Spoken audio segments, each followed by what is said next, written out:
네, 안녕하십니까. 신지식인 정인태입니다. 저는 국립한국복지대학교 특임교수를 역임했습니다. 네, 영유아 초등학생 발달장애가 1년 사이 20.3%가 급증했다라는 것입니다.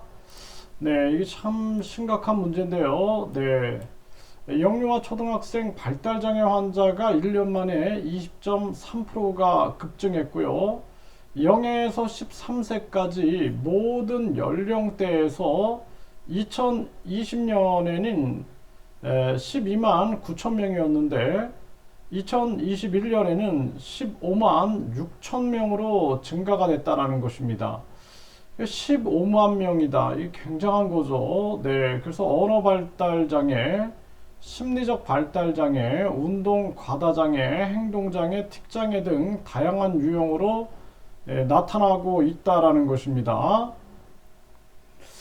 네, 안타까운 일이 아닐 수가 없고요. 말하기와 언어의 특정 발달 장애, 학습 술기의 특정 발달 장애, 운동 기능의 특정 발달 장애, 혼합형 특정 발달 장애, 전반 발달 장애, 심리적 발달의 기타 장애, 심리적 발달의 상세 불명예 장애, 운동 과다 장애, 행동 장애, 행동 및 정서의 혼합장애, 소화기에만 발병하는 정서장애, 소화기 및 청소년기에만 발병하는 사회적 기능 수행장애, 틱장애, 소화기 및 청소년기에 주로 발병하는 기타 행동 및 정서장애, 이러한 부분들이 나타났다라는 거죠. 이러한 급증 현상은 코로나19 영향으로 예측이 된다라는 것입니다. 사실 이제 이런 문제에 대해서 제가 많은 연구를 하면서 내놨던 정책이 12개월, 24개월, 30개월 때, 36개월 때 의무적으로 발달 검사를 하는 겁니다. 그래서 의무적으로 발달 검사를 해서 발달이 지연되어 있다 그러면 빨리 재활을 하는 거죠. 그래서 이게 굉장히 중요한 정책입니다. 조기 발견, 조기 재활이다라는 거죠. 그래서 암도 우리가 조기 발견해서 조기 치료하는 게 중요하듯이 이 발달 장애는 더더욱 그렇습니다. 그래서 이 발달이라 그러면은 우리가 이 생각도 발달이거든요. 생각, 그리고 인간의 감정, 네, 그래서 인지 정서라 그러죠. 그 다음에 언어, 네, 언어, 그 다음에 행동, 네, 행동, 인간의 적합하게 상황에 적합한 행동을 해야 되죠. 행동이라든지 이런 게 다 인간의 발달 영역이죠. 또 사회성, 다른 사람들과 관계 맺는 사회성.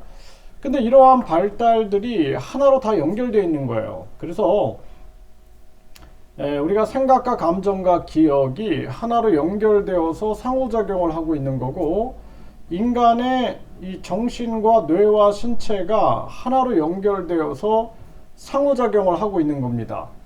그래서 이게 연합적으로 이렇게 연결되어 있기 때문에 예를 들어서 우리가 인지 능력에 발달 장애가 있다, 생각하는 능력에 발달 장애가 있다 그러면은 당연히 이 말이라는 것은 우리가 생각을 표현하는 거기 때문에 이 언어에도 장애가 나타날 수밖에 없는 거죠.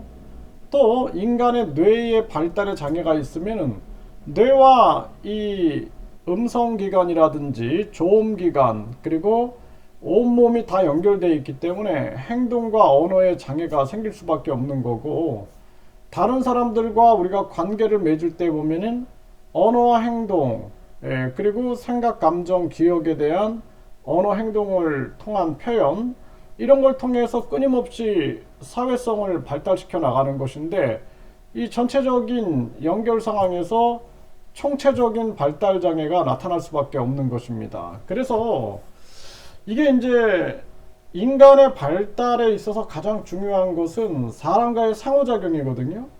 그래서 유아기 때 사람과의 상호작용이 굉장히 중요한 거죠. 그래서 우리가 태어난 아이가 늑대가 키우면 늑대처럼 되고 원숭이가 키우면 원숭이처럼 됩니다. 한국 어린이도 미국에서 키우면은 미국 사람처럼 말하죠. 그래서 상호작용이 되게 중요한 거예요. 사람과의 상호작용. 그래서 갓 태어난 아이한테도 엄마들이 계속 말을 하고 눈을 맞추고 접촉을 하고 자극을 주는 게 되게 중요하고, 아이가 반응을 하면 이제 까꿍하면 아이가 웃는다든지, 이게 상호작용의 출발이거든요. 이런 상호작용을 통해서 계속 언어적 상호작용, 그리고 엄마의 생각과 감정과 기억을 끊임없이 말과 행동으로 표현하면서 엄마 아빠가, 그러면서 아이랑 같이 상호작용을 하면서 발달이 일어나는 건데, 이 전염병 상황에서 그리고 현대사회에서 보게 되면은 이 굉장히 어려운 거죠. 이런 부분들이. 그러니까 사람과의 상호작용이 줄어들면 줄어들수록 발달장애는 급증할 수가 있는 거고, 그리고 또 뭐 환경오염도 마찬가지죠. 이런 환경오염이라든지 각종 스트레스라든지 이런 것들이 발달에 부정적 영향을 미칠 수가 있는 거죠. 그래서 앞으로 이 발달 장애가 더 많은 사회 문제가 될 수 있다라는 것입니다. 그래서 우리나라가 저출산 고령화 문제도 심각한데, 이렇게 또 발달 장애가 또 급증하고 있는 이러한 문제들, 총체적인 대한민국의 문제고, 말씀드렸던 것처럼 12개월, 24개월, 36개월 때 의무적으로 발달 검사하고 조기에 발견, 조기에 재활 시스템이 정착이 돼야 된다.